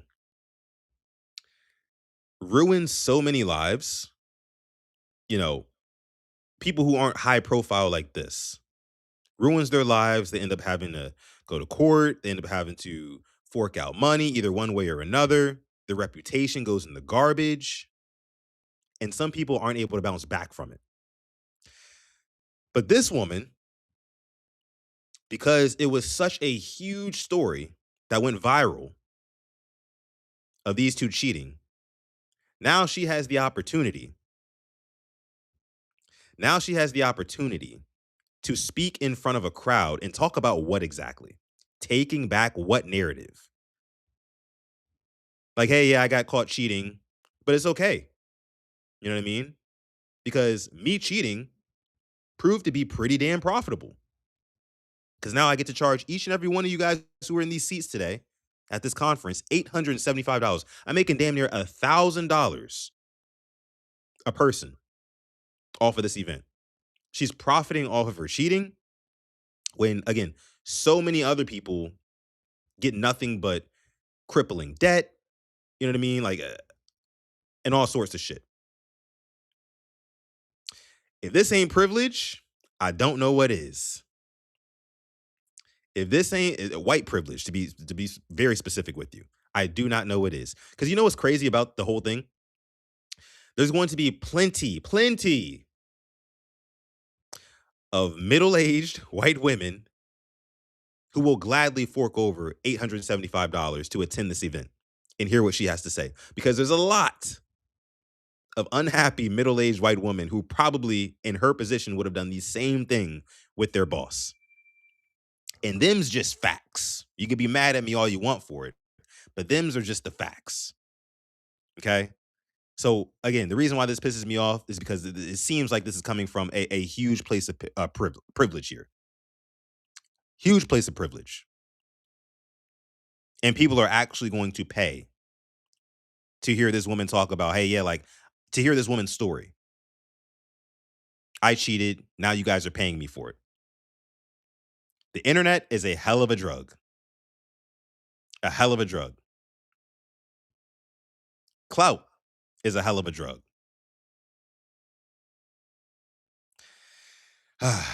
Nasty stuff. Again, I don't want to spend too much time on that because there's not too much to it. I just wanted to make you guys aware of it, like I am painfully aware of it myself. But let's move on. I got one more thing for y'all. Let's go back to music. I know a lot of y'all are into music. I know a lot of you guys are into hip hop. You guys know the Grammys just passed, right? I think it was last week. And as usual, well, per the last 2 years, Kendrick Lamar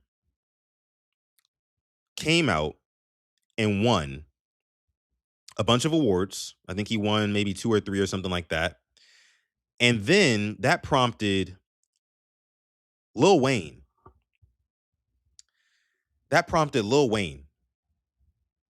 To come out and make a tweet that said the following, and I quote, "Congratulations to the nominees and the winners. I was not included, as usual. I gotta work harder, as usual. One time for my slime, Bill Belly."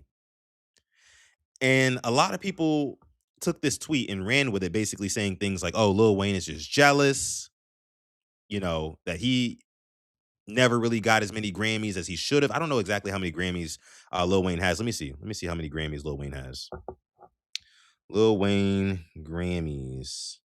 But he came out kind of seeming jealous of Kendrick Lamar. And Lil Wayne has 5 Grammy Awards. But he's been nominated 28 times. And I want to say this about Wayne and the Grammys. Lil Wayne, for a lot of us, especially for me, was an era. You know, he took over an entire era, entire generation, and was for a solid couple years the best rapper alive to a lot of people. However, there's 2 things. Number 1, Lil Wayne and his kind of persona flies in the face of the prestige that goes with award shows like the Grammys. And number 2, a lot of Wayne's success was not commercial. A lot of Wayne's success came from underground raps and mixtapes, which are not considered for Grammys. Now, he did just drop the Carter 5, I believe, but it's one of those things where it's like, you know, bro, you're kind of past your prime. We have new rappers here. Again, Kendrick Lamar, and more artists who kind of push the boundaries and are more forward-facing for awards like the Grammys. Their music and their sound fits the Grammys a little bit more. And I kind of want to say I feel bad for Wayne because he never really got the credit that he deserved truly in his era. But here's the Joe Budden show kind of talking about it. You got 5 of them motherfuckers. Yeah. You got 5. What you? I don't know how anybody can hear that album. No need to be gluttonous. Right. Right. You did it. No need to be gluttonous. I'm not gonna hold you, yo. I think it's something there, yo. Even when the Kendrick announcement, you had to say something. Kendrick wins. It wasn't until that, like, I think it's something. I could be reaching, but I think this is a Kendrick thing. I think it's just keep seeing Kendrick win. Every time Kendrick pop up with something, here come Wayne. Okay. I don't know. It could be something else there. I'm not entirely mad at that take. I be trying to see Makes it sense. through. I can't because it's another level that they just were on musically. But I be trying to see it through the eyes of someone who was the best rapper in the world universally. That was and then now you have to look at somebody else kind of be that and how you'll behave as you watch that. But not just that. And it would have to be tough. Look, not just that. I try to have some grace. While I was the best rapper, I didn't get none of what you getting like this. That's not fair. But I'm just saying, look, from those eyes though, while I was number one in the world. No, but that's no musician in Grammy history, sans Stevie Wonder, has gotten what Kendrick has gotten. I'm not just talking about the Grammys. I'm talking about like Superbowl. I'm talking. There's things, but for Wayne, I ran hip hop. I had hip hop on my back for years. Still unfair. And it is. It's apples and oranges. Let me just get to my point. What I'm trying to say. I'm looking at it from Wayne's point of view, where I was the man.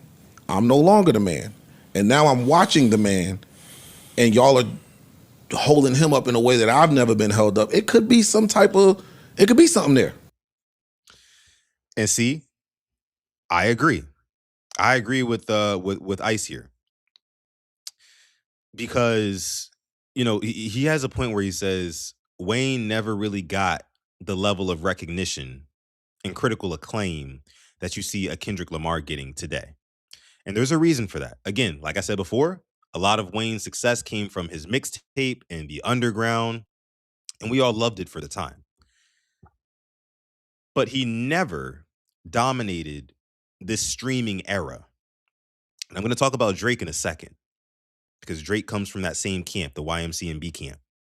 And so does Nicki Minaj, who also has no Grammys, fun fact. But where Wayne is getting it twisted is that Kendrick Lamar makes more, how do you say, like progressive and risky and innovative music. And kind of artsy in a way where like people other than just like underground hip hop heads would enjoy. Now, that's not to say that like Wayne doesn't have his own classics, big commercial smash hit classics of his own, right? But Kendrick is again, he's the type of artist who the Grammys would love, who the Super Bowl would love to put on. People don't want to put on a weed smoking dreadhead who was known for sipping codeine and whatnot. They don't, it's not as marketable. It's not as marketable. Kendrick Lamar is like the kid from the hood, Compton, California, who is a superb rapper. One of the best, top 3 right now in the game. But he also pushes the boundaries with his music. His different albums, from Untitled Unmastered, innovative albums. Damn, probably my favorite from him. To Pimp a Butterfly, second to that. All the way up to most recently with like G and X. His catalog is way more artistic and has way more range than that of Lil Wayne. And that is why Kendrick Lamar is getting more critical acclaim than a Lil Wayne ever did. That is why Kendrick Lamar was able to perform at the Super Bowl last year. But I think there is a broader issue here. Because if you take Lil Wayne out of it, and we zoom in on Drake, Aubrey Graham, who I'm a big fan of,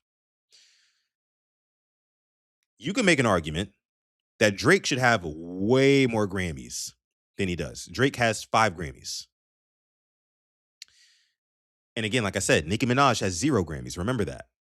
And they all come from the same camp. I think that the powers to be have something against that entire camp. Lil Wayne is very easy. You can just say, okay, he's not marketable to families around the world. Just quite simply put. Drake makes music for literally everybody. People call him a pop star as opposed to a rapper a lot of times. But Drake makes very formulaic and very safe music that doesn't necessarily push boundaries in the same way that Kendrick does. And when Drake has won Grammys for some of his biggest songs, he went on that stage and kind of defamed the Grammy on stage and said, hey, look, this don't matter. This Grammy doesn't matter as long as you got people streaming your music and, millions of people can sing along to your music at concert. This Grammy don't matter. And I don't think the Academy liked that a lot. They didn't like that at all, actually. So after that, I think they said, okay, we're done with Drake. Now, Nicki Minaj is a very interesting case.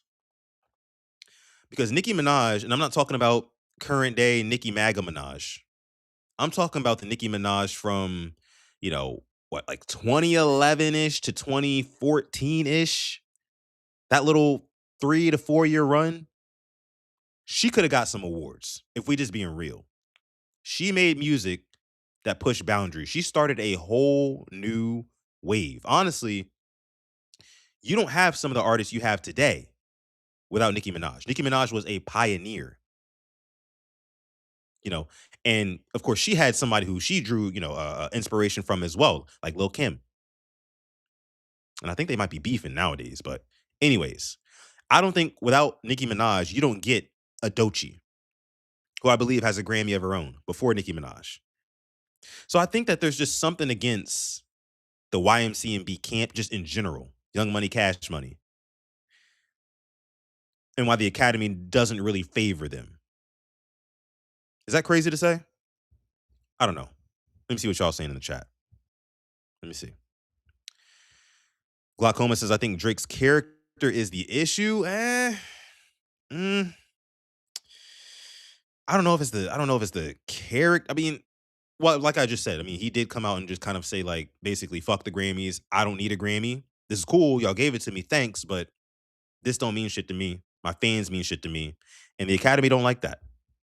They don't like that. Herb says, Wayne, like you said, has took over an era, and it's not even about the award. I think it's about the acknowledgement. Yeah, but when you fall off as hard as Wayne did, on top of the fact that, again, he wasn't the most marketable artist, this is what you get, unfortunately. And of course, you compound that with a lot of his most successful tracks being underground, it's tough. It's tough. Stretch says, as far as the Super Bowl nod, until Jay partnered, or Jay-Z that is, Jay-Z partnered with the NFL, not many rappers, if any at all, were headlining the Super Bowl, which is true. That's true. Kenny says he doesn't fit for the Super Bowl. I don't think he doesn't. He doesn't. Stretch 52 says, also says, all those years of drug use can negatively affect your mind and doesn't know he's past his prime. Yeah. Don't do drugs, kids. Don't do drugs, kids. Herb says Nicki Minaj indeed did influence a generation. But look at the other side of it too. PR was not the best for her. It wasn't. It wasn't. Especially not today. Especially not in today's time. That's for sure. Eli, what up? Says, what's up, son? You later today? Yeah. I am a little bit later. You know, I started at around noon my time, so 1 Eastern time. And we're still here. We're about to wrap up though. We're about to wrap up. Asmodi is back in the house, says I'm 3-3 retroactively on Liminal Horror. Another shout out to Chris. She won the Liminal Horror Challenge today for the second day in a row. She went undefeated today. But yeah, guys, I just think that there's a reason why Lil Wayne doesn't get the recognition that he feels like he deserves. I feel like he does deserve it for sure. And if you put him toe to toe in, like those versus battles with a lot of different artists, he probably wipes the floor with a lot of different people, especially if you can use his mixtape catalog. But that's just the problem. Too many mixtapes, not enough commercial albums, and then also just the character. I mean, again, weed smoking, pill popping, codeine drinking, or lean drinking, dreadhead, and you're black. Yeah. Probably not going to get all the nods you think you should get. Just is what it is. Because the Grammys have their own politics involved. Yep. And Nicki is full MAGA now. She is cooked for life. I don't think that. I mean, the funny thing about Nicki Minaj, and I talked about this a couple of weeks ago on Sutton Reactions. I said that, Nicki Minaj has committed career suicide because she's completely alienated 95% of her fan base. Black people and LGBTQ. And I guess she thinks aligning herself with MAGA and Trump and all that stuff is going to get people on that side of the aisle to buy her music, but she is sadly mistaken. She is sadly mistaken. She thinks she Taylor Swift or like Sabrina Carpenter or one of the other the white singing girlies. But you're not. You're not. What did Jay-Z said on that one song? Still nigga. You guys know that song, right? White nigga, black nigga, something rich nigga, poor, whatever. Still nigga. At the end of the day, you still black. They not fucking with you, big dog. They're not. They're not. What up, King Raven? Herb says it was a money move for Nicki. I mean, unless they're paying her a huge bag that can replace like the lack of album sales she's about to get on her next project, if she even does drop another project, then hey, probably not worth it. Probably not worth it. But all right. I think we're going to go ahead and wrap here. I have to go and hit the gym before I start getting ready for PRP later. Appreciate all of y'all for coming out to this episode of Sutton Reactions. Episode 29 has been a jam-packed one. 2-hour episode. 2-hour episode. And Herb, I know you're not defending her. But it's been a great one. Again, love you guys. Appreciate y'all. Make sure you like the video, subscribe to the channel as well. We will be back tomorrow with another fresh episode of Sutton Reactions. And as always, if there's anything specific that you want me to react to on the show, you know what you got to do. Hit up my Twitter, hit up my Instagram, @SuttonDef. And you can send me any sort of topics, any sort of videos. My guy Stretch52 is very good at that. And I appreciate him for it. And a couple of you guys have sent me stuff that I didn't see until literally last night because it was in my request folder. So I got to start looking through that a little bit more. But yeah, definitely send them through to me. Topics, videos, anything you got. Again, I'll see you guys later on PRP. Love y'all. Appreciate y'all. Be safe. And I'll see y'all in a couple hours. Peace.